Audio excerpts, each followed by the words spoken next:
ए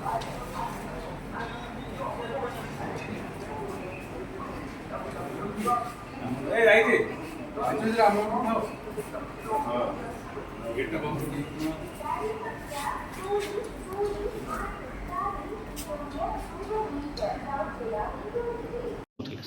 आज आमर भुवनेश्वर अबकारी विभाग भुवनेश्वर आरपीएफ पुलिस गोटे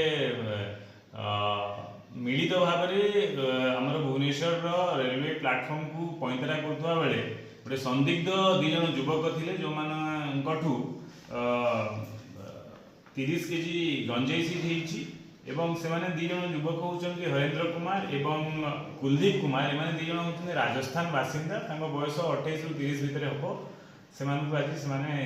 मिलित भाव में गिरफ्त कर जो इन्वेस्टिगेशन रु जहाँ जना पड़ुची जे से आम इन्वेस्टिगेशन परिषद रखीचु कौटू से आनी फर्दर तक इन्वेस्टिगेशन करूँ एवं एमाने याकू नहीं से अहमदाबाद आड़ को जीवार योजना थे गुजरात राज्य को से